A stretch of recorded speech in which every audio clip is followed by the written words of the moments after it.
எஜமானன் நீங்க தானே, என் எஜமானன் நீங்க தானே, எஜமானன் நீங்க தானே, என் எஜமானன் நீங்க தானே.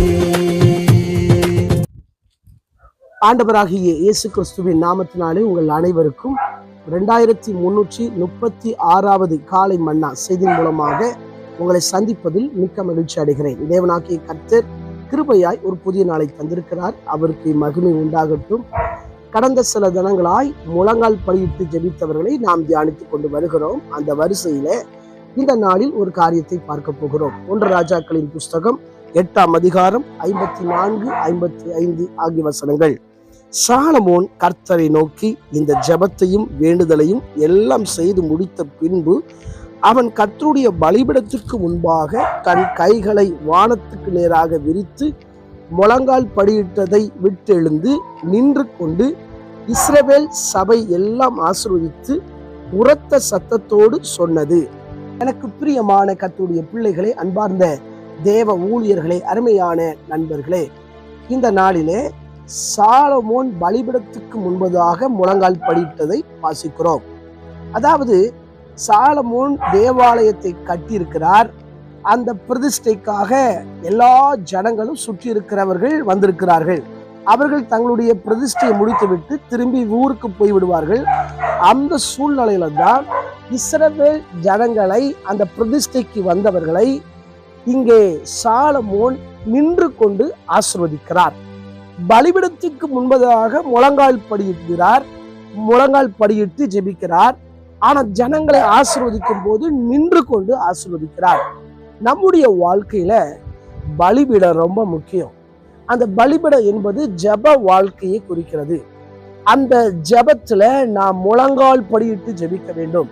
சாலமோன் ஆலயத்தெல்லாம் கட்டி முடித்தாலும் அவன் போதும் அப்படி சொல்லி ரிலாக்ஸா இல்லை. அந்த இடத்துல அவர் முழங்கால் படியிட்டுகிறார். கைகளை விரித்து ஆண்டவரை நோக்கி பார்க்கிறார். வந்திருந்த ஜனங்களை ஆசீர்வதிக்கிறார். ஆசீர்வதிக்கும் போது அவர் சொல்லுகிறார், மோசே உங்களுக்கு என்ன வார்த்தைகள்லாம் சொன்னாரோ அந்த வார்த்தைகள்லாம் நிறைவேறும். கர்த்தர் சொன்ன ஒரு வார்த்தை கூட தவறி போகாது. இந்த இடத்துல இரவும் பகலும் நீங்க என்ன விண்ணப்பங்களோடு வந்தீங்களோ அதெல்லாம் நிறைவேறும்.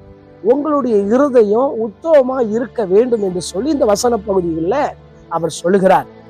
நம்முடைய வாழ்க்கையில நாம் ஜெபிக்கும் போது என்ன வார்த்தைகள்லாம் சொல்லி ஜெபிக்கிறோமோ அந்த ஜெபத்துக்கு கர்த்தர் பதில் வைத்திருக்கிறார். அப்படி என்றால் நம்முடைய ஜெபத்து முழங்காலில் நின்று நாம் ஜெபிக்க வேண்டும். அந்த பலிபீடத்தை நாம் சரியாக கட்ட வேண்டும்.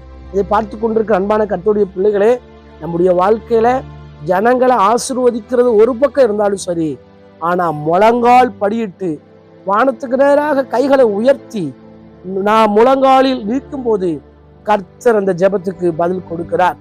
உங்க மேல இருக்கிற வாக்குத்தத்தங்கள் நிறைவேறும். தேவ மனுஷர்கள் உங்களுக்கு சொன்ன வார்த்தைகளை நிறைவேற்றுவார். அதை தான் சொல்றார், மோசே சொன்ன வாக்குத்தத்தம் எல்லாம் நிறைவேறும். இன்றைக்கும் கர்த்தர் உங்களுக்கு பல வாக்குத்தத்தங்களை கொடுத்திருக்கிறார். ஒருவேளை யோசிக்கலாம், 8வது மாதம் ஆயிட்டே இன்னும் வாக்குத்தத்தங்கள் நடக்கலையே, ஆண்டவர் பல வாக்குத்தத்தங்களை கொடுத்திருக்கிறாரு, பல ஆண்டுகளுக்கு முன்பதாக கொடுத்தாரு, இதெல்லாம் நிறைவேறவில்லையே, என் பிள்ளைகளுடைய வாழ்க்கையில நடக்கலையே, என் சபையினுடைய வாழ்க்கையில நடக்கலையே அப்படி சொல்லி யோசிக்கலாம். ஆனால் ஆண்டவர் சொன்ன ஒரு வார்த்தை கூட தவறி கீழே போகாது, அது நிறைவேறும். வேதம் சொல்லுகிறது, இரவும் பகலும் அவருடைய கண்கள் திறந்து இருக்கிறது.